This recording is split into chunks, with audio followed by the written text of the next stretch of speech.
Good evening, everyone, and welcome to Talk with the Titans, live from London, UK, all the way to the US of A and worldwide. I am your host, Callum L, and this is Talk with the Titans. On tonight's show, we have a blockbuster in store for you. We have a mirage of Titans on the panel right about now, and we're going to be discussing. What are we going to be discussing? We're going to be discussing the laws. We're going to be discussing people like Eric Garner, people like Mike Brown. How can we best prepare our children to not end up in the situations like they did? How can we prepare them to go out on the streets? How can we prepare them to go out on the road and to be citizens? Okay, so that's what we're going to be talking about. We're also going to be talking about biblical mythology.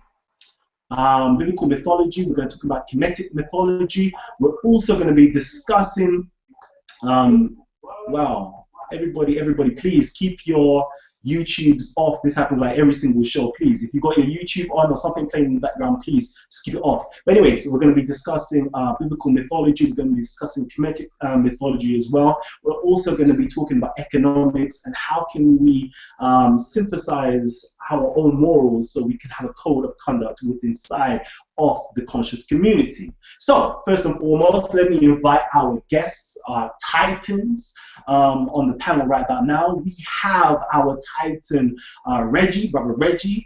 Brother Reggie, please, welcome. AP, Black Power. I'm here. That's it. Ready to get it in. Our Brother Reggie is here. So yeah, it's an honor, and we're thrilled to have our brother Reggie on in the studios right about now. So thank you, Brother Reggie, for passing through, and we would love to hear what you have to say.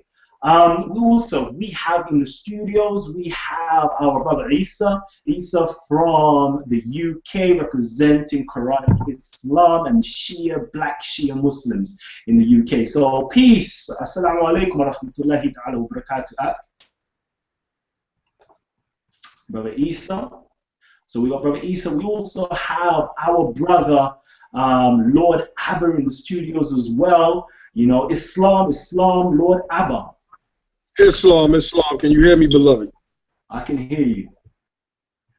Islam. I, just want to come in and touch on the piece pertaining to law. I heard somebody say something about the Moorish Science Temple of America, but I couldn't really hear the question because the computer was acting up. The issue of religion and law, are they separate or are they one and the same? Thank you. Yes, so we're going to be going into these things a little bit later on.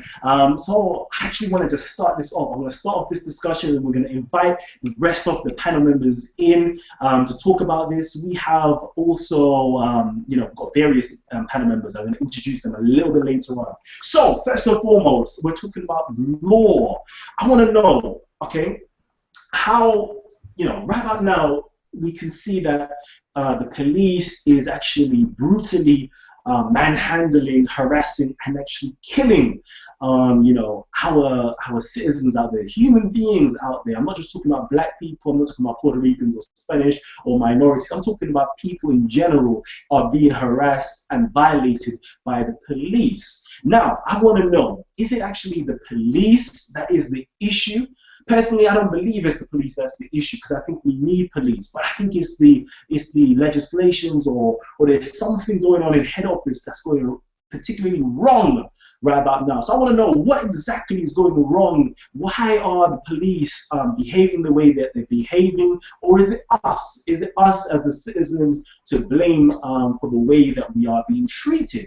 So I want to know. I'm going to open up to our brother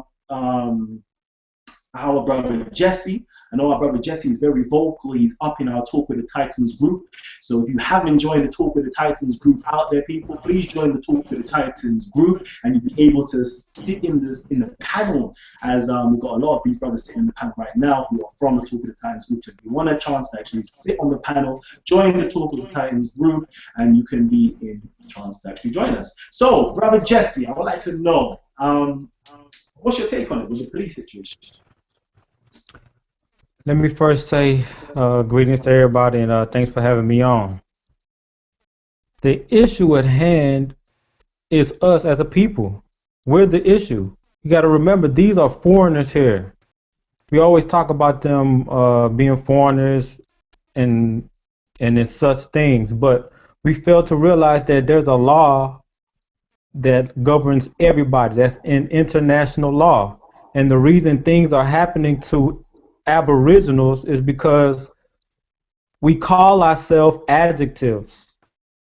And we learn that nouns denote person, places, and things.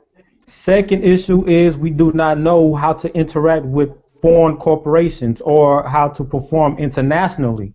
So when we come amongst a corporation or entity, we talk the talk of the streets, and we don't talk the speech of separating ourselves, verbally contracting in and out with them. So that is a main issue that we have issue with. We don't take the time to study these things and understand how they work. That way we shall navigate through how we should navigate. Thank you for that right there. So, how brother is saying that one of the key problems is actually us. Whenever you're looking, whenever there is a problem, stop looking outside of yourself, start looking within inside of yourself and see where does the problem actually lie. So one of the greatest problems is we describe or we call ourselves by an adjective, and I'm presuming that adjective is black. Does that set the right tone first and foremost? We're actually interacting with corporations. If you don't know it, your local police, your local government, they're all businesses, either limited liability companies or they're publicly owned companies as well. So we should actually be interfacing with these companies based upon that legal construct in itself. So that's very, very interesting right there. One of the key things I've also learned in life, I personally, I take life as a game. Where aspect of life, I take it as a game, and I think that anytime you play a game, you need to read the manual. You need to read the rules of the game. Okay, and that's the biggest problem right there. We send our children out on the streets, on the roads, but they don't know and understand the codes and the rules and the manuals of the street. They don't know how to interface with the police. They don't know what legislations govern the police. They don't know what legislations govern them as human beings. So should we actually be teaching our children, these legislations? Should we be teaching them how to interface with these corporations? So who we got out there? We have Lord Abba. Lord Abba is the member of the Moorish Science Temple of America, and the Moorish Science Temple are very vocal in terms of learning the laws and correcting your status as a citizen and actually how to interface with these corporations. So I would love to hear from our brother Lord Abba. Giving us a breakdown, how can we best prepare our children to go out on the streets?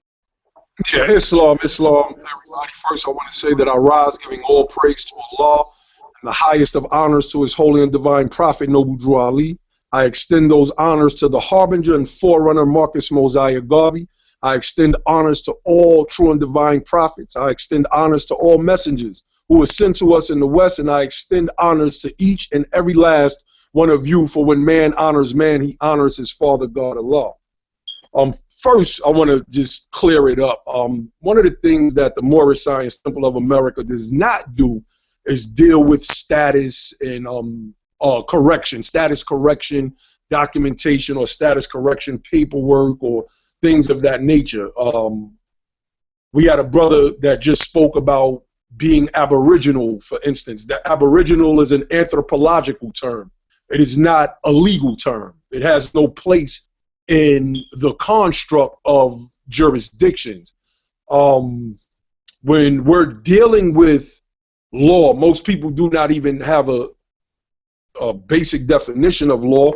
I have my Black's Law Dictionary in front of me, 5th edition, and it says law, that which is laid down, ordained, or established, a rule or method according to which phenomena or actions coexist, or follow each other. Law in its generic sense is a body of rules of action or conduct prescribed by controlling authority and having binding legal force. So now that we have this basic understanding of what law is, and you don't have to rely on my interpretation or definition or misdefinition or anybody else's, but we see what the legal term is, then we get to understand what our prophet and founder of our organization, Noble Drew Ali, said when he said, the only way out of the fire is through the fire. He was quoted as saying, I am going to leave the European here just long enough to teach you how to run a government.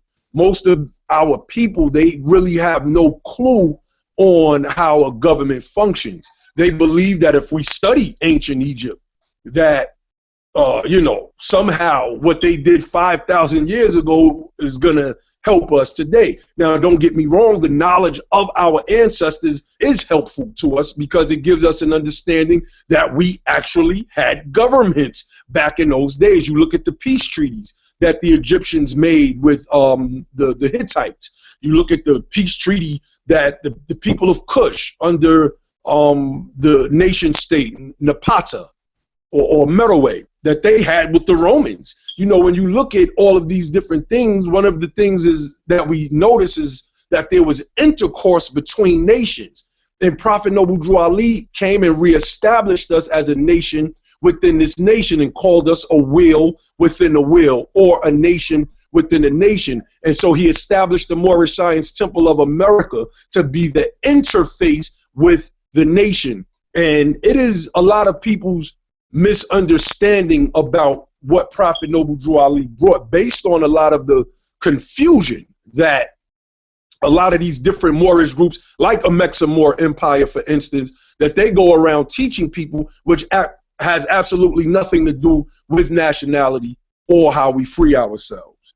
I heard somebody saying something earlier about law and religion. If you go to the Quran of Mecca, which the Moorish Science Temple of America derives its power and authority from, Surah 2, Ayat 178, it says, O you who have believed, prescribed for you is legal retribution for those murdered, the free for the free, the slave for the slave, and the female for the female.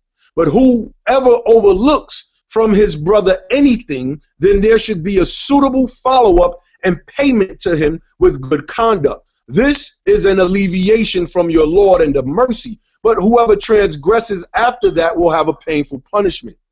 There was a case in 2012, I believe it was Pakistan, where U.S. soldiers murdered these innocent Muslims in Pakistan. Well, being that the U.S. soldiers were in that particular Islamic jurisdiction, the United States of America was forced to pay off what they called blood money, and any of you can look this up. So how does that tie in? Well, and if you noticed in the group, Talk with the Titans, the Facebook group, I did a post earlier. And that post, I spoke about a document that was published in 1945 based on the United Nations Committee of Jurists, where they said, and I quote, the Muslim legal system is a system of unquestionable originality. Its autonomy is evident as a legal system largely governed by the distinctive character of a social community, very different from that in which other legal systems have reached normative maturity. The International Congress on Comparative Law, which was held at The Hague in 1932, decided that Muslim law is an entirely independent source of comparative law. In 1938, when the question of the relationship between Roman law and Muslim law, why these two systems? Because these are the two governing systems of the world, not Christian law, not Judaic law, but Roman law and Muslim law, it continues, was brought to the consideration of the Second Congress on Comparative Law. The Congress stated explicitly, that Muslim law was an autonomous legal system which did not depend upon other systems. When you look at the Moorish Science Temple of America, when you become a member, it says you are hereby declared a Muslim under the divine laws of the Holy Quran of Mecca and love, truth, peace, freedom, and justice. Our Quran, our Moorish Quran, which men call the Circle Seven, it is the uniting with the Holy Quran of Mecca and our unique jurisdiction, our jural society is federally recognized by the federal courts. So if we're looking for solutions to the answer, let's just say the 43 million Moors in America who believe that they are black, and let's just say they were all members of our unique jurisdiction, and the cops did a Mike Brown or did an Eric Garner, a Ramali Graham, a Sean Bell, so many of these different names, well, then the U.S. would have to be forced to pay off blood money. You see, there's no other system that we have in this nation that is unique and would be effective. And I would like for somebody on this panel to give me some precedents, because I posted several documents from newspaper clippings showing and proving that our jurisdiction is real and showing and proving that our jurisdiction is legitimate. So with that, I digress, and I would like to hear somebody else give a breakdown on law and the applicability of their ideas or opinions as opposed to what we have as actual fact. Peace. Wow. Okay. Our brother Lord Abba. Wow. Well, you've just heard it from him right there from yourself. He's not playing. So that there, he's talking about the law from the Black's Law Dictionary. He's gone in with the, with the account with the Muslims and the Pakistan and paying blood money, etc. So he's talking about compensation with strength, with numbers. If we all come together under one banner as Moors or whatever the case may be, we will have strength and power to actually, make things change for the way that we want things to change. So I'm actually going to open it up now to our brother, our most esteemed Saber himself, Saber Reggie. He actually has had run-ins with the laws, not in a bad way, but actually in a good way. He actually was part of a court case which he won, and is actually inside of the American court or justice system. So I think our brother Reggie, I think he's going to cite his case most probably, and he's going to let us know how we can operate underneath the law and how can we prevent our children from ending up in such incidences. So brother Reggie, I invite you to actually, the mic is up, the floor is open to you, so please let us know what you're saying. Okay, wonderful. Peace again, Black family. Hope everybody can hear me clear. Can you hear me, Brother Kaleem? Loud and clear, loud and clear. Okay, wonderful. All right, different than a lot of other panelists and a lot of other speakers, I actually have been in the federal courts of the United States on a discrimination matter, a civil rights matter. So I am a plaintiff pro se, right? And I know that there are lots of other groups that that participate in the law, but I represented myself on a personal matter. In that personal matter, and previously, before then, I had worked for a law office, and so I, have been quietly studying. And then, but my matter is closed. I'm not going to talk too much about the matter because there's an agreement. So I may cite the matter. But the most important part of the matter is that if you look up Mabry, M-A-B-R-Y, and you look up 12B6, motion to dismiss, you will find my matter without me saying it. If you also look up, if you Google, let me see, U.S. versus, there was a case. My case is cited by more than 30 federal cases in the United States. So I'm going to get to the point why that is relevant. Let me just give you one of the cases that is cited. My case, if you look up Securities and Exchange Commission versus Bronson, and you look up and you also Google Mabry with that, M-A-B-R-Y, you will see that the Securities and Exchange Commission of these United States versus a trading firm, a Wolf of Wall Street trading firm cited my case.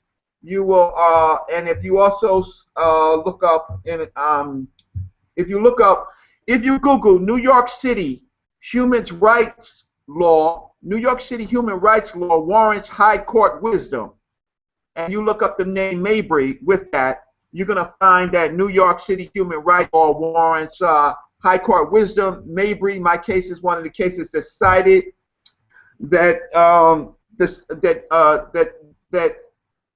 how can I say, other attorneys realized that my case needed should have gotten the insight of the High Court of New York City and New York State, and possibly of the Supreme Court.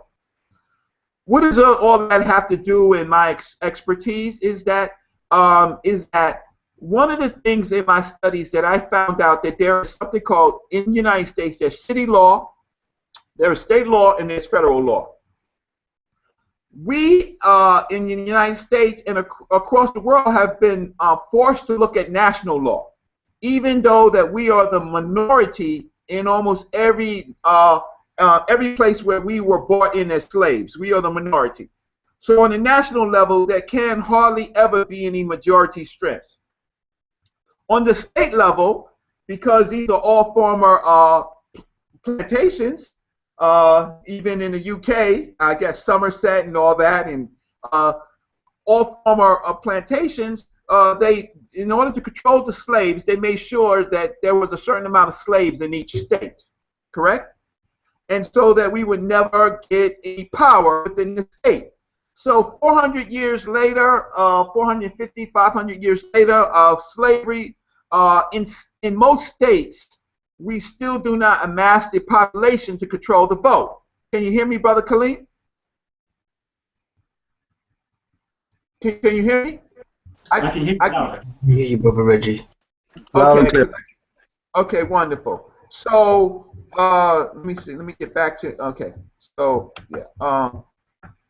Okay. So now what we find is that in the cities, however, Black people can now control the city government, meaning we can control in some cities the mayor's office and the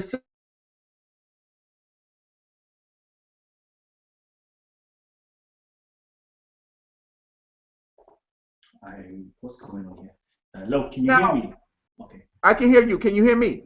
Yes, sorry, you cut out for a hot second. Let me just quickly interrupt you for one moment.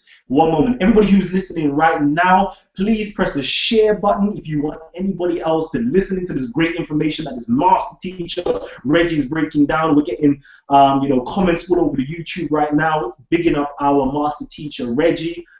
So please press the share button if you're loving the information and you want others to get in tune with this information. If you like what you're hearing so far, please give us a big thumbs up and press the like. Also, if you want to subscribe to us and hear more from our titans, such as our brother Reggie, such as brother Lord Abba, and actually view our past shows with Dr. Ali Muhammad, Asai Hotep, brother Jonathan, etc., please press the subscribe button. I think the subscribe button is roughly up here. You can see my face, just press on my face and you can subscribe right now. Alternatively, down below there is a subscribe button, and keep in tune with what we are coming up with. So brother Reggie, please, I'm going to allow you to continue. Keep breaking it down. So I'm going to get it in. So so now, given this paradigm that I set up, a paradigm is a set of rules, written and unwritten, right, that controls how you solve a problem. Now, if you're stuck in these paradigms, particularly religious paradigms or old Black organization paradigms, you're not going to see the significance of what I'm saying because you are blinded by your paradigm. The days of Garvey, the days of the prophet Noble Drew Ali, the days of Booker T. Washington, the days of W.E.B. Du Bois are gone. Got that? It's clear, right? We live in another circumstance. even in the days of Garvey, where we were able to amass or communicate with black folks across these United States in a way in which we were not able to be possible, we still did not have the populations to control cities. And we didn't have new laws at that particular time. So now, if you are in my paradigm, you understand that you can control whole cities. There are a number of cities in these United States that are largely populated by blacks. Atlanta, Detroit, St. Louis, Newark, Oakland, and Atlanta. Why are black folks living in cities where we cannot influence the mayor and the city council? When we influence the mayor and the city council, then we could create laws that give us de facto reparations and give us de facto sovereignty. These other organizations, what they want you to do is particularly use our situation for us to join their groups as if those organizations can solve these problems. So I am saying that the key to our sovereignty, or de facto sovereignty, is for black folks to stop hiding in places where there are majority ruled whites, because they will pick us off one by one. But for us to come together in cities, when you take over, when a cop kills, Brother Khalid, can you hear me? When a cop, wonderful. When a cop kills a black man, he kills the black man in a city. The newspapers run the stories in the city. The police union runs the police in the city. You almost get buried in the city, right? All of your money that is made in the city. Your quality of life is in the city, not in the state, not in the nation. It is in the city. So it is the city that you want to control, because if you're going to have any so-called pursuit of happiness, it happens in the city. So black folks need to control city. City is an idea, it's part of civilization, it's part of civil. All of these things come from the city. The city is what? I heard Lord Abadar talking about Egyptians and what Egyptians is not necessarily relevant. It's fundamentally relevant, because if you study history, you would know that Nile Valley culture gave the Greeks, by the way of Solon, the concept of city to save the city-state Greece. If they didn't understand how to conduct the municipality, they would not have been able to save Greece from the problems that the early Greeks were having. So it is, in fact, black people, we have to marching, putting our hands up and saying hands up and saying don't breathe, and no justice, no peace means nothing until you can control the city. So I will rest my case, because I don't want. I'll rest my case and look on and respond to anybody that asks me to respond. But our black movements have to change. If the black movements are not about taking black cities across this world where black people are, and taking the local governments by electoral politics and networking, then we are off base. We don't need to join organizations unless these organizations are going to, in fact, give us people who are going to run cities. Woo! Our brother, and listen, our brother Reggie, our savior, our senator Reggie is just going, hey, listen, we need to start taking over our cities. We don't need to join these small organizations. We need to start thinking big. We created the concept of city-states that were passed down to these great Greek philosophers, great Greek lawgivers such as Solon, Thales, etc., all the way down to Aristotle. We gave them these sciences from ancient Egypt and most probably Nubia and Kush, etc., and Moors, etc. So we should actually try to take all the cities. Our brother, our Saber, Reggie, has gone in, has gone into the court system, has fought the beast, and has won court cases that even now the courts, the judges actually use his particular case and cite it, to actually overrule and overturn certain things. So we should actually get involved with the law and start studying the law. I think this is imperative that we actually do this. So we've heard it from the microcosm level of, how we personally can do things and how we can do things from a macro level in joining organizations or becoming part of organizations that actually take control of the city and, be involved with politics. So, I'm going to open it up now to our panelists. Okay, I'm going to open up to our panelists. We haven't got long in this section, so we've got a little while on this section. So if you would like to actually ask any of the brothers some questions that have spoken so far, or if you would like to, share your knowledge on the situation, please let me know, and I will open up your mic to talk.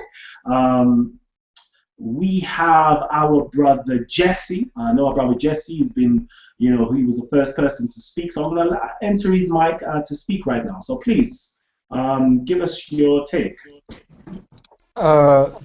Greetings. I agree with Elder Brother Reggie on a lot of aspects that what he was speaking about, but on some other aspects, I do have a question now.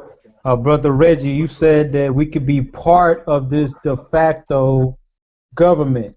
Now, my question is to you is, like you said previously, we are the creators of civilization.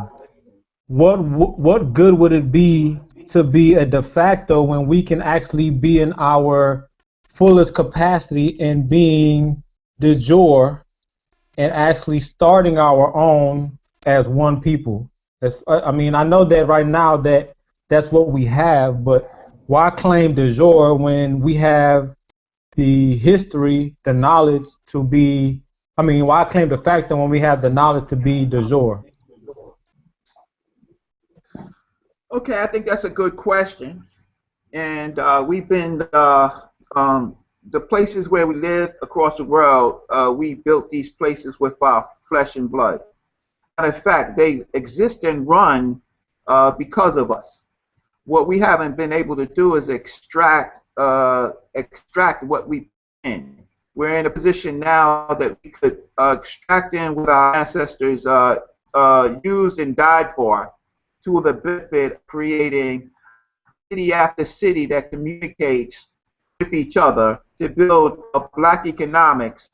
In those cities, as they get stronger, they can invite in cities, they can invite people in from other countries like Africa, and work it not as a corporation, work it as a city. See, when you take a city, you take everything in the city. You take all unused land. You take the police department. You take the fire department. You take you take new construction. You take your how can I say you take your laws. And once you have that, and so then you take economics. So then you can do what Claude Anderson says, powernomics. Claude Anderson's powernomics is flat because the city model, he wants to with corporations. And you not only you take black businesses, you take white businesses. You steer everybody's businesses. Now, this is a way of getting sovereignty for us to build something later. But in the meantime, I think that the issue is, what do we do now? That's what Kaleem L is talking about.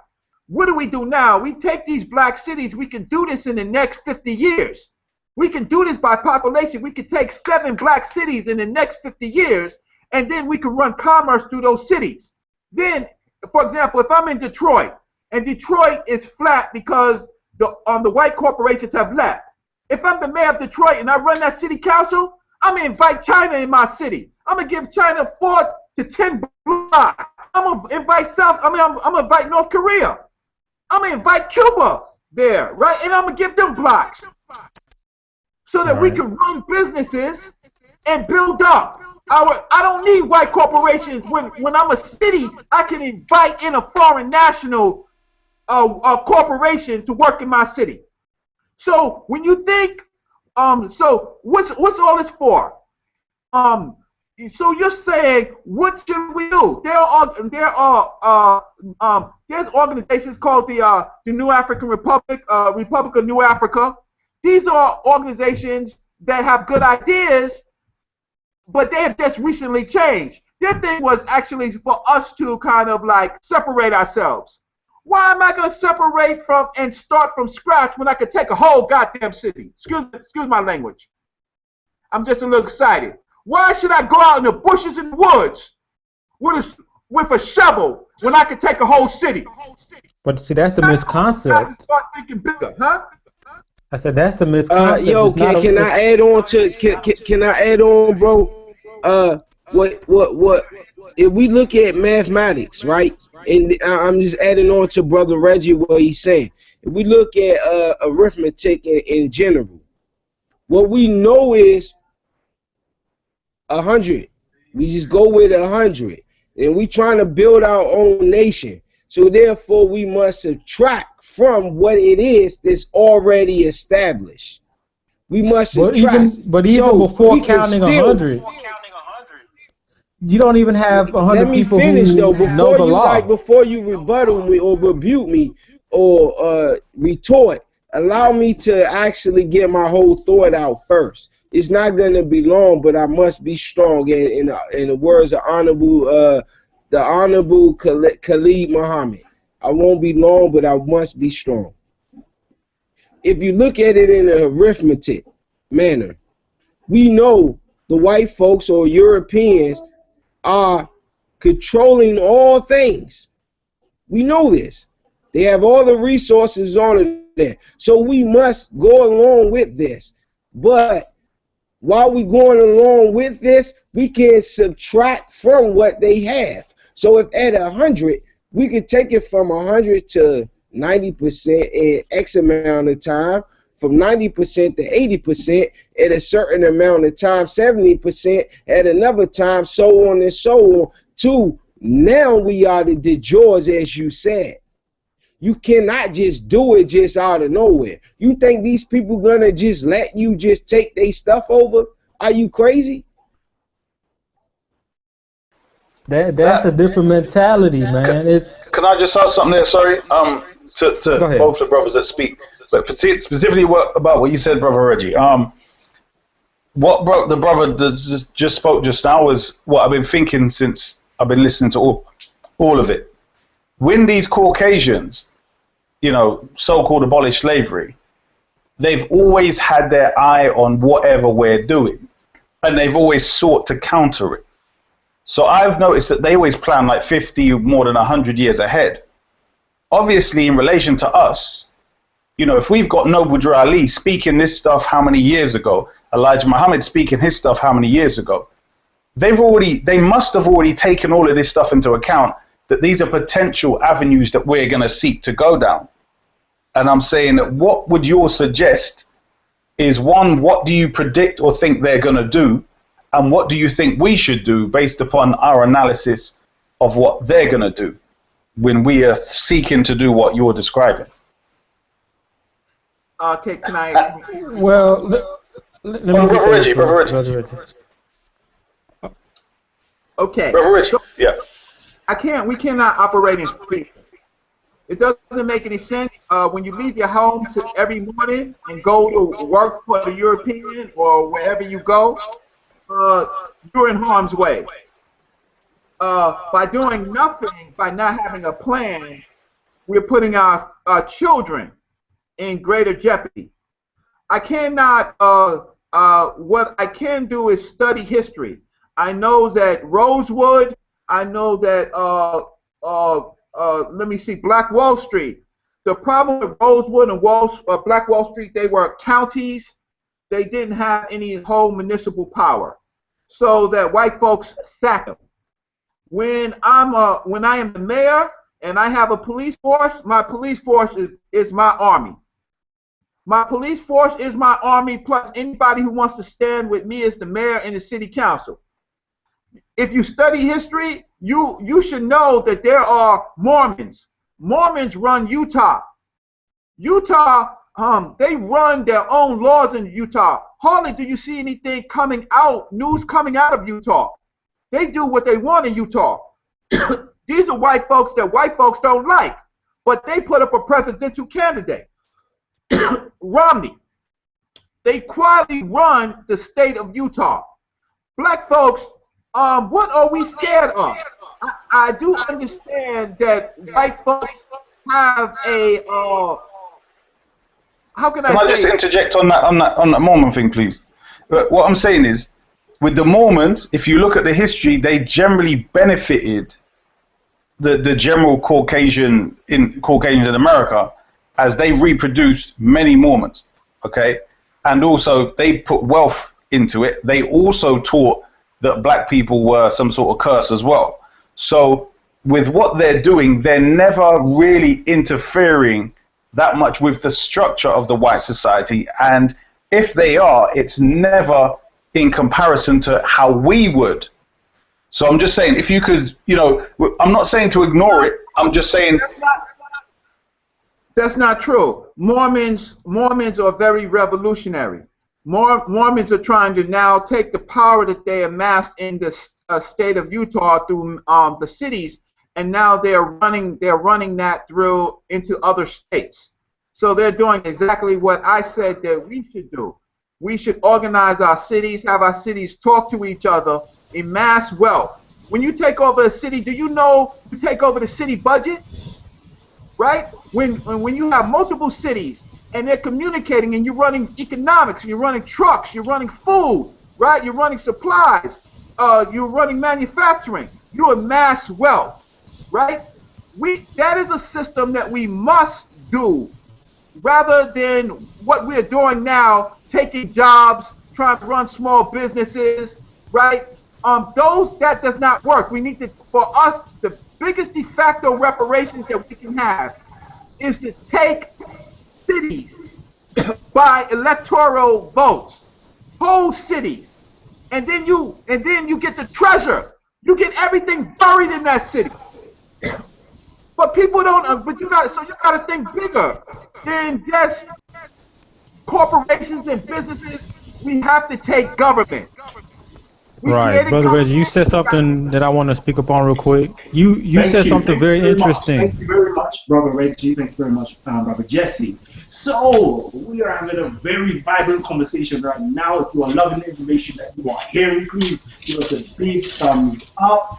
Please press the subscribe button down below, or where is it? Where is it? Just up there. Just my face. Can you see my head right there? Yeah, just press that button. Okay, so we have our brother Nyame Wunto. He's been waiting for quite some while to get in. And I have to remind our panelists to please keep your mics muted and respect the other person's cipher. Whenever they're speaking, keep your mics muted until the space is open up for you to speak.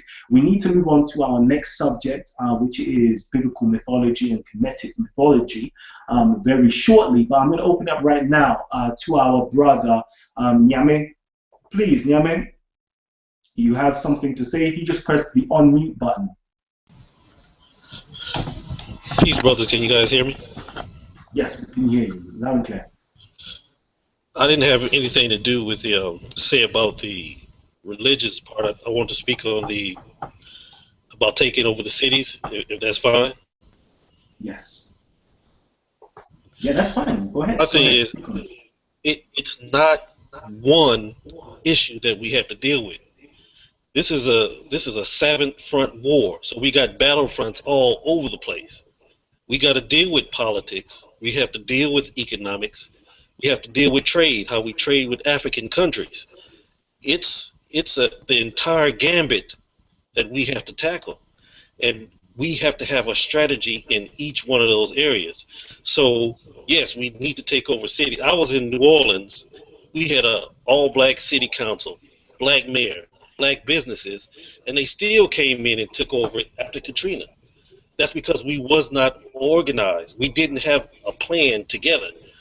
So it takes all those different fronts. When you're in a war, you just can't say, okay, we're going to battle in this area, we're going to forget the other area. We have to have an organized plan to overcome and to liberate ourselves with this plan. And that's all I had to say. Thank you, Brother Nyame, for that. That is very true. We cannot just put all our eggs in one basket. We need to learn how to diversify and not just plan for the short term, not just plan for the next year ahead of us or 5 years ahead of us, but as Reggie was saying, we need to have long-term plans, our 50-year plan, our 100-year plan. We need to be thinking about generations to come, not only what we can eat tomorrow. In that being said, I would like to know, because I know this, what we're talking about here, is much more of a long-term strategic plan that I think that if the brothers and sisters out there are actually loving what you're hearing, loving this information, and think that our brother Reggie, our brother Lord Abba, our brother Jesse is correct in what they're saying, I would like you to actually, join us on our Facebook group, that's Talk with the Titans, or subscribe with us down below to keep in tune with the rest of the Titans. Or alternatively, I would actually like you to just subscribe or actually add our brother Reggie, add our brother Lord Abba on the Facebook, and get in contact with them. I'm actually going to leave their details down below in the description box, because if you're loving this plan that we're hearing, how can we, talk about this in more depth off air? Because when we strategize, we can't be strategizing and letting the whole world know our plans. We need to strategize with inside of ourselves in small communities, small cells, and come together and spread out the plan and let it unfold. But I'm going to actually open up. I want everybody just to give me the one thing, okay? I know we could think about long-term and taking over a city, but what can we tell that mother? What can we tell that child that's going out on the street? So that mother has to teach the child to go out. How can we best, prepare them to be safe on the streets? Take into consideration that there's so many things and forces that are against them. How can we best prepare them? It's just one thing, and we have to just close up this subject. Just give me that one thing that we can tell that mother to tell the child, or tell that child, full stop. So I'm going to open that up to our brother Reggie. Brother Reggie, please just give us that one word of advice, or that one advice that you would give to a mother to give to their child. Our mothers have to start looking at our children as their leaders, as their future leaders. Keeping them safe, that's an impossibility, right? They have to say to their sons and daughters, you have to be the next leaders, you have to be mayors, you have to be my leader. I'm preparing to follow you. I'm not preparing you for me to lead you. You have to be something in your life. Your life is greater than what you think. You could be the next Garvey, the next Malcolm X, the next Noble Drew Ali. You are the leader. That is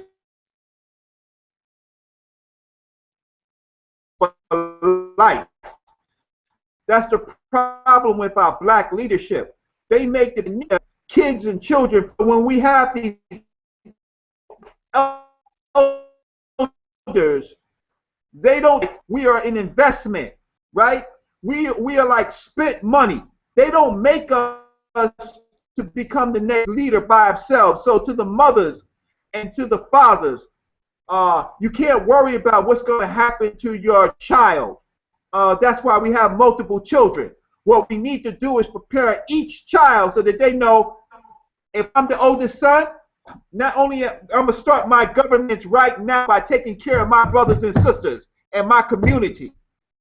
And we need our parents to help the children, to finance the children so that they can take care of their own, because our parents can't do it. The children have to do it. So I'll stop right there. That's governance, Black Power. And let me just, my brother Reggie, right there. I'm gonna open up now. Wow, Brother Lion, I'm going to open up to you. Give us that one. Wow, I'm actually still just taken aback. I need to just circle my skin a minute. I'm kind of wild up right about now. I see the whole YouTube world, the whole chat room is screaming out, Reggie for mayor, Reggie for mayor. This is what the chat room and the YouTube is saying right now. Reggie for mayor. Damn. All right.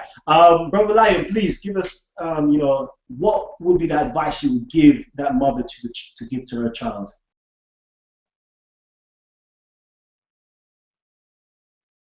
I apologize. Our brother Lion's mic is I don't know. There's a fault with Lion's mic at the moment. Hopefully he will sort that situation out and we can get him back again. Lord Abba, are you there? Lord Abba, are you there? I guess everybody's mic is playing up at the moment. But Brother Isa, could you give us that one thing, that one, advice that you would give a mother to his child? Can you hear me, brother? Yes, I can hear you. Well, I personally, with me, I would make sure that, or my advice would be to make sure that we don't be thinking and feeling that we should hide the situation that we're in from our children. They should know that they are targeted by the enemy from the time that they can speak and understand anything. This is how I see it. But we shouldn't instill it with a sense of fear. We should have some sort of, whether it's a prayer, whatever it is, that they know it, but they feel confident to go out in the world. So whatever we as a people need to do, it should be taught to the child as a mass selection of things they can seek to do, whether it be a lawyer, a policeman, a army, whatever it is, mechanic, whatever the child may choose to do in the future, they must always understand that we are still more or less in the cotton field. We're still in slavery. We still don't have our own independence to do what we want to do. And that, to me, should be taught to the child as soon as they can understand anything. Thank you, Brother Isa. So, I don't know if our Brother Lion's mic is open again. So I'm going to give him the last words to give our mothers to give to their children.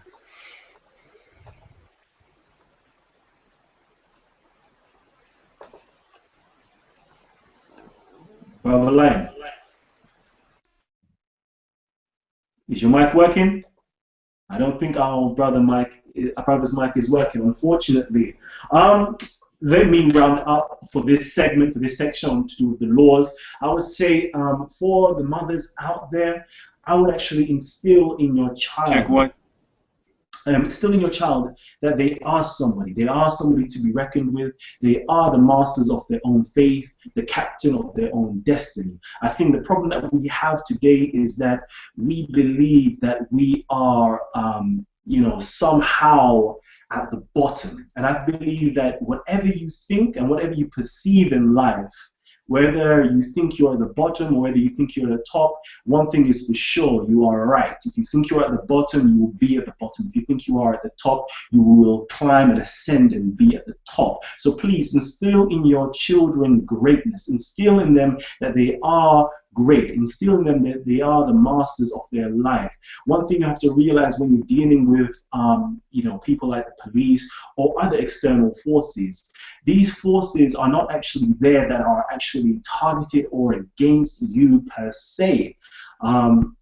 Those institutes or those organizations out there are actually your subjects. They're actually there for you to be they're at your beck and call.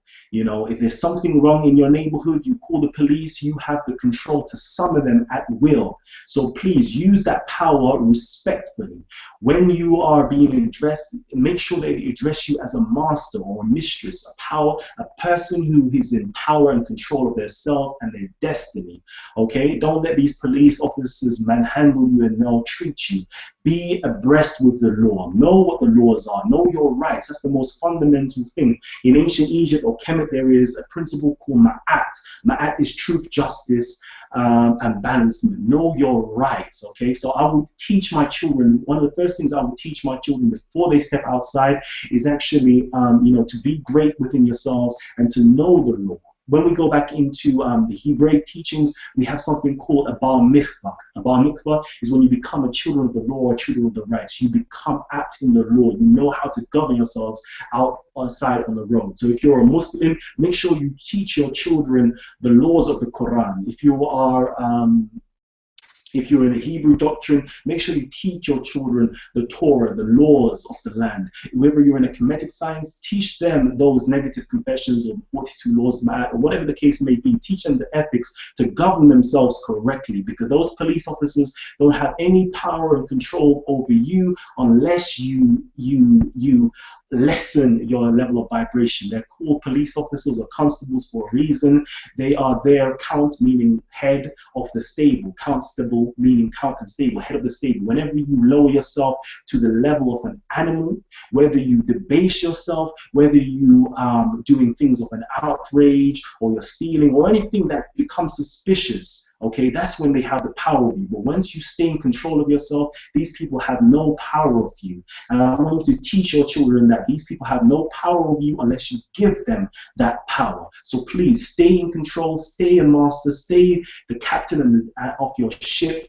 Remain the master of your life, and these people will not be able to trouble you. Remember, I told you this, okay? So we're going to move on to the next section of the show right about now, but I need to let you know we have our brother Shaka Atmos will be coming into the studios in the near future. I've spoken to our brother Daniela. He's trying to bring the whole squadron into the studios on an emergency episode.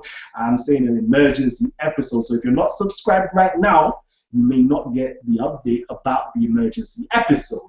We know, for those who know, our emergency episodes are on Fridays, okay? So be prepared for an emergency episode with our brother Daniela, our brother Sean, and our brother Nazi passing through the studios. Be prepared for that, okay? We've also got our brother Divine Prospect here. My brother Divine Prospect, salute to you out there. He's going to be doing another sit down or another presentation on Sarnet's couch, so we're going to update you with that. If you're subscribed to me down below, I'll update you with that, no problem. If you're in our Facebook group, I'll let you know everything that our Titans are getting up to as well. So we're going to move on to the next segment of the show, which we're going to be talking about mythology, okay? The mythologies and the principles, okay? So we have our brother Alvin. I'm not too sure if he's there at the moment, but our brother Alvin is going to be leading the discourse on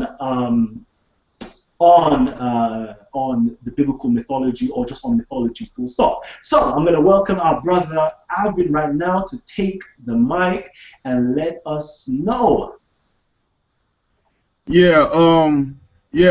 This came about because I'm kind of alarmed with this debate coming up with Kemet in Israel.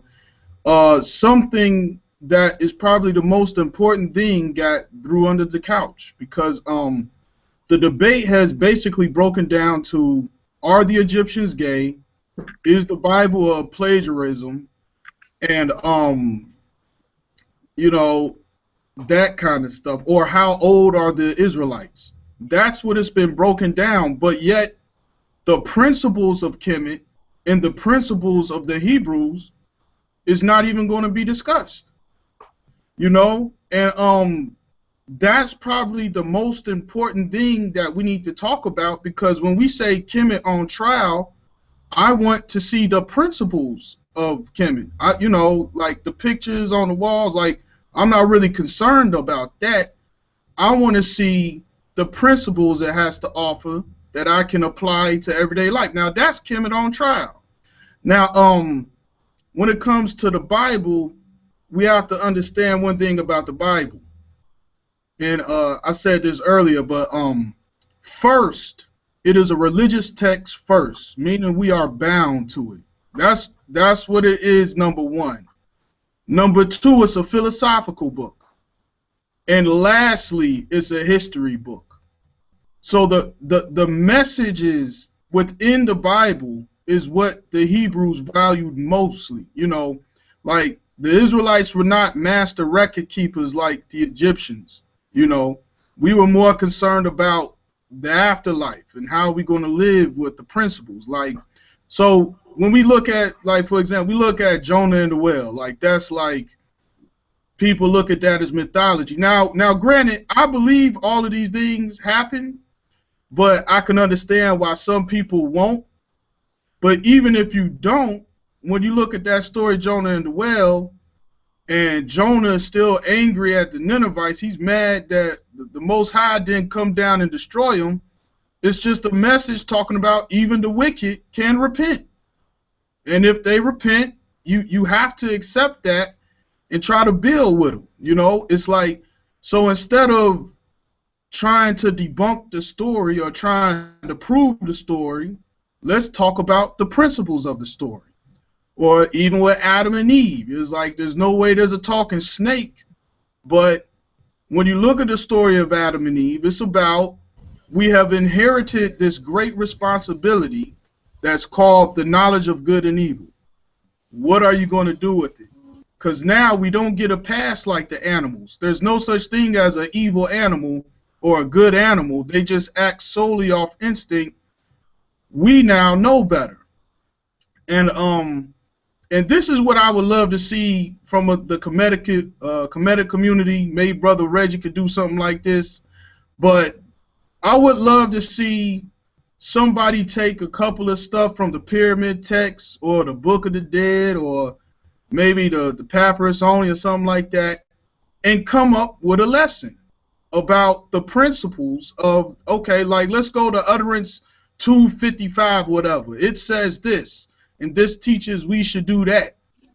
And then take something from the Book of the Dead and be like, and that also shows that. Now, if you present that, I would like to put that on trial and compare it to what I got with the Torah. And I think that would be a more fruitful debate because, you know, proving that the Israelites existed in 1446 BC, that doesn't do nothing for me tomorrow. Proving the Egyptians were gay, that does nothing for me tomorrow.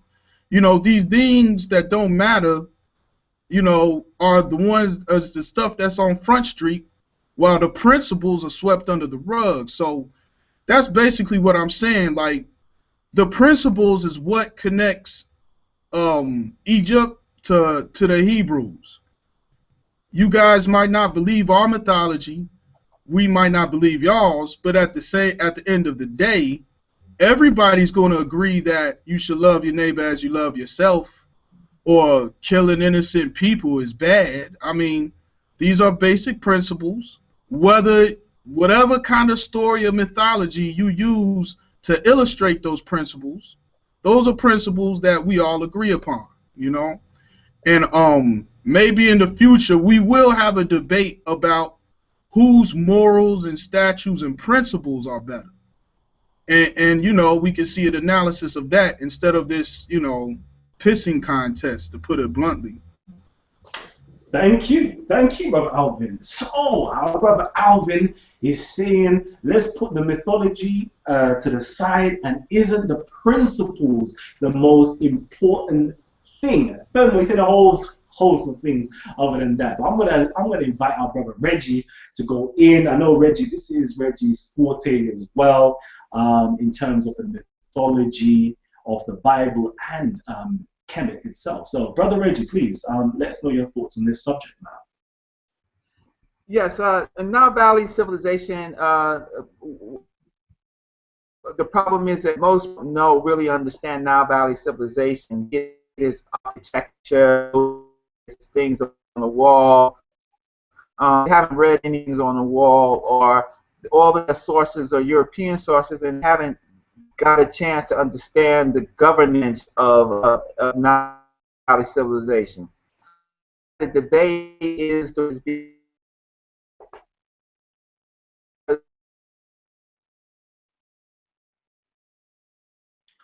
I apologize for the quality.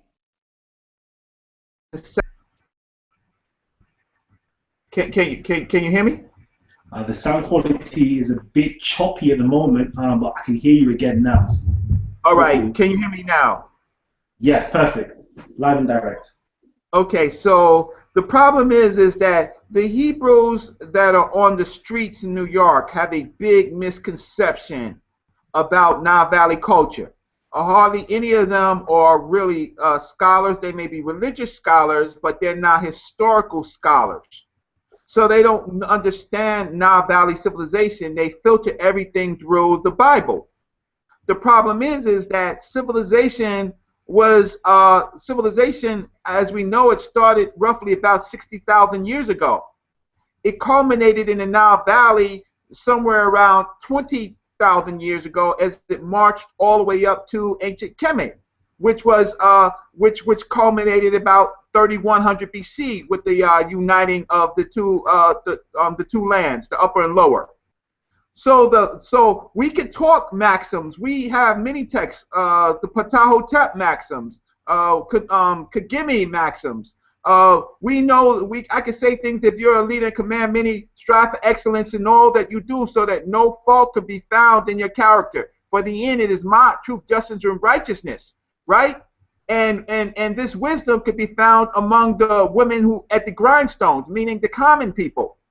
We have 4,000 years of civilization. Israel only has 400 years of a kingdom of, let's say, Israel and Judah. That was it at its height.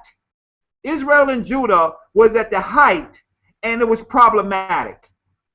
It was a problematic situation. They didn't get it together, and they were surrounded by enemies, even though it was supposed to be their promised land by God. It was surrounded by the Assyrians and the Babylons. Khalid, can you hear me clearly? Yeah, we can hear you loud and clear. Okay, so this promised land was a mistake from the beginning. There was no way, unless God Himself destroyed Babylon and Assyria, that this was not going to happen to Israel. It had nothing to do with whether Israel was following its laws or not. The Assyrians and Babylonians were killing everybody else on sight. It's surprising that Israel lasted as long as it did. Secondly, Israel's march to Israel and Judah, the separate kingdoms, came with a lot of killing of people, the Midians and etc., the Canaanites, etc. So they marched as an army, killing everybody to create their civilization, as they were walking out of the wilderness. So we Nile Valley civilization, yes, we had our problems, but we have 4,000 years of a record. And this record we gave to everybody. We gave our language so that we could communicate with them and trade with them. We gave them our spirituality. We gave them our religion. And those people who want to come by and say that Hebrew was being written or spoken at all times, that's a real problematic. And so, but I'm not here to talk. I'm not here to attack my Hebrew brothers. I'm trying to say that we were all one family. We were one family. But the parent of the family was the Nile Valley African. You want me to stop right now? No, I'm in agreement with you. We were all one family, of course. Go ahead. So there was a disagreement with so-called one Norsut, one Pharaoh, who didn't know Joseph, right? Even though Joseph was speaking Metanetra, he had daughters by an African woman, and they obviously married. Moses had he had children by a Midian, he had children by Ethiopian. What about those children? But to come and what we're trying to do, the reality of it is, Brother Alvin, is that it's not about, what it is about is someone pushing an elect of God, a chosen people, and that is the problem. Your leadership is pushing a onlyism doctrine, a chosen people, and that you want to move 4,000 years of Nile Valley civilization discarded for a civilization of Hebrew, Christian, and Islam. So you want to remove our greatness. You want to go and say things like Abraham gave the information to the pharaohs because they were living in grass huts. How preposterous is that when we know where Abraham was living, and at that time there was no great civilization. He was running from Assyria or early Babylon. He was moving because he was unhappy where he lived. But to say that he gave great civilization to us, when, look, even if you look at the Mesopotamian civilization, that Sumer was overrun by Semitic. It didn't start out as Semitic, by the way. Boom. Where's the applause? Sumer was not Semitic or Shemitic from the beginning. Thank you very much. It was overrun by Shemitics. It started out as a Bantu-speaking language, right? There was no Hebrew. There was no Paleo-Hebrew, right? And none of that existed. So I'm saying, Alvin, you are a soldier, a believer. I can respect you. But there's some people trying to build a nation at the expense of now. And I do want to definitely say that the Nile Valley community is not innocent. We have problems. We have cult shrines. We have lots of problems because people are opportunists. But then there are people like myself and others who have been doing this for 30 years, who studied under the greats. Different than me is that I studied under Dr. Leonard Jeffries, Dr. John Henry Clark, Dr. Joseph Benjo Cannon, Dr. Asa Hilliard, Dr. Jacob Carruthers, right? I was there when Dr. Jeffries got news that Sheikh Anta Diop died, and Dr. Jeffries buckled, his knees buckled, right? And baby broke down in tears. So I was there when Yalingi Ngimi was translated Civilization or Barbarism in Dr. Jeffries' department. Why? Because I helped Ngimi Yalingi because I was a computer person in the Department of Black Studies. So I'm saying that I've been around for 30 years, and I came out to teach to repair my own group of people who don't really understand Nile Valley civilization and to help a balance. But let me just say this, and I'll stop and listen. I was the biggest proponent of unity being here in Nile Valley African. Everybody went across the line, even to Asafel. And then at the weigh-in, he takes a phone conversation that I said, takes it out of order, and throws me to wolves. He takes my confidence. I told him, he asked about Dr. Ben's scholarship. He asked me some questions about Dr. Ben and the Meta-Nature. I told him that Dr. Ben is not known for transcribing the Meta-Nature. He is an expert in understanding the king's names and the time periods and the chronology. He was a man of his time. He took that to say that we don't know Nile Valley language and literature, and I can say that they don't know Paleo-Hebrew. They weren't speaking that modern Hebrew that's in the Bible at the time of Abraham, Moses, Aaron. At best, they were speaking Paleo-Hebrew, and Paleo-Hebrew is Canaanite and Phoenician, and that is a script that emerged from the Meta-Nature. Now, you can make up whatever you want, but 10th century today, we find Paleo-Hebrew there, so we know it wasn't that modern stuff that was created in the Sassanid Empire by the people who you want to remove yourselves from, which is the Talmudic Babylonian. You never want to talk about them. Where's my thunder? Where's my sound effect? Damn! Oh my gosh! Hey, Reggie just turned up. Hey, listen. Hey, oi! Flames right about now. Fire in the building. Jeez, if I have bombs to drop right now, they will be dropping. hey, pre-edit, post-edit, whatever the case may be. Let's get those bombs dropping right about now. Hey, listen, everybody out there, if you are loving the information that's being dropped right now, please, please, please, please give us a big thumbs up. Let us know in the comments down below as well what you're loving, what exactly are you loving right now. We want to know. We want to hear your thoughts. We want to hear your comments. And please share this out to the whole world, because the whole world needs to hear this information right about now. Listen, we're reaching the end of the show, so I'm going to apologize everybody out there. We're reaching the end of the show, so we're going to get the final comments in right about now, and we need to have a part 2 of this. We need to re-invite our brother Reggie as the Titan. I think he is, the most prestige, the most upfront, the most esteemed Titan that we've had so far. He is a veteran in this thing. He's going 30 years deep in this thing right now. He's sat, at the feet of giants. He's standing on the shoulders of giants as well. So please give all the respect with the respect is due to our brother Reggie, our saber, our teacher, our healer.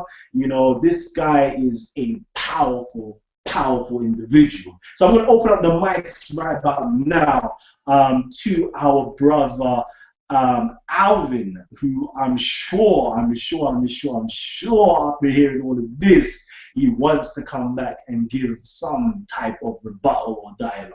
So, brother Alvin, your mic is open. Please. Okay. First of all, I got straw man for 15 minutes. He attacked a whole bunch of arguments I never made. And then secondly, what did I just say? The principles get swept under the rug, and he gave me a history lesson. And thirdly, I need my trumpets, Kalim. Play them right quick. Go ahead. So this is what I'm saying. I didn't get one Kemetic principle that trumps a Torah principle. That's what I was asking for. This, like I said, these debates just come down to how old are the Israelites? Did the Israelites plagiarize? And basically just goes down to Bible debunking. So what I was asking for originally is, now you started touching on something at the beginning. You quoted from some book you said that had some philosophical sayings that could be applied. I was looking forward to that. A whole bunch of arguments I would never make. And that's the problem with this Kemet versus Hebrew thing. Let's talk about the principles. What principle in the Bible that you say, no, this Kemetic principle is way better written down on this wall right here, on this papyrus right here? That's what I need, not a history lesson, because if you prove that the Israelites didn't exist before 1948, that's still, that doesn't even, I can't use none of that. But like you said at the beginning, that little quote from whatever Egyptian passage you talked about, that was something maybe I could have used.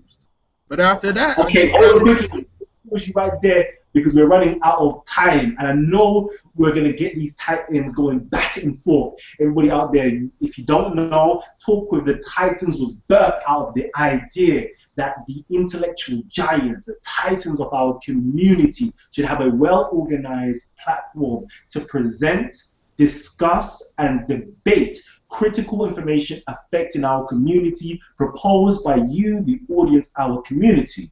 And that being said, our shows are usually split up into 3 sections. We usually have, first and foremost, our Titans presenting some information, and we have a discussion afterwards. And then later on, the third section of the show, we have miniature style round debates where these Titans are just going back and forth with each other. But the only thing is, we do not air this live on air. Maybe in the future we will get it live on air. The only way you can get or see this this dialogue taking place is if you're subscribed down below, or subscribe right up here where my head is. You're subscribed right there. You'll be able to hear these dialogues going on behind the scenes. So I'm going to hold you right there. We're going to get into this right now because we've got everybody ringing in. My phone is going wild. The YouTube is going wild. The Hangouts is going wild. The Skype is going wild. The Facebook is going wild right about now. But I'm apologizing. We can't fit everybody in right about now. I have to give a big shout out, Hotep, to our brother Sirius Jones, part of the Shaka Atmos team as well. I have to keep it, you know what, I have a lot of shout outs to give at the moment. But just for in the meanwhile, I'm going to invite brother Reggie to just give a quick rebuttal to what was being said. I made things clarified, and then afterwards, I'm going to have to give my shout outs to all of our supporters out there. I wasn't giving a straw man argument. I tried to say it in a few sentences. Most of what you're getting about Nile Valley African civilization, you're getting it from the European. And then you also filter it from the Bible. I'll be looking. After the debate, I would love to do a show on moral ethical text, right? And the origin. There are so many great. There's so many great books that we have. Kagemi, Kanunanu, Ptahhotep, Amenhotep, right? And some of those find themselves in the Bible itself. Amenhotep becomes almost word for word Proverbs in the Bible. So reading the Bible, even Hakma is Hekama, right? And then I can give you a teaching where I can give you, watch this, drum roll, right? Maybe it's conjecture, but I could show you the glyph that shows you the secret name of Ra. The secret name of Ra going into the Amduet, his name is Yahweh. That's right. His name is what? The secret name of Re, as he goes into Amduet, Yahweh, and that Yahweh describes a situation where Ray, where he goes into the night, he's flesh, and he needs his virtues to fight for him. Husia, Heka, Mat, right? Osar, Aset, Nephet, Seth, and Horus has to fight for him. Those ideas that he created has to fight for him in the night, so he can defeat the evil Apep and become the sun that's beautiful and strong and put on a new skin in the morning. So, but his name when he's at his weakest, when he's like human, right, is Yahweh, right, and that is in there. So we're saying that the Judeo-Christian, the Hebrew people, and the rest of the world was not blind to hear these concepts. Our concept of the double hall of Ma'at, right, or what is heaven, and our concept of the Amduat, what is hell, becomes pictorial representations of heaven and hell that find themselves in other stories. Hakma is for us Hekma, well, which means basically wisdom in both contexts. You say yourself that Moses was educated in the house of the pharaohs. If he was, then he was not ignorant to what was going on in Nile Valley civilization. I'm not trying to, Brother Alvin, I'm not trying to be disrespectful at all to you. You are my brother, and your belief is an aspect of things that we believe, right? But I'm saying that there may be a source to this. You haven't seen the source. I have. I have been to Kemet, right? Most of the people who lecture on the Hebrews haven't even been to Egypt, which is important to Israel because that's where they birthed the nation. They haven't went to the wilderness, and they haven't went to Israel, right?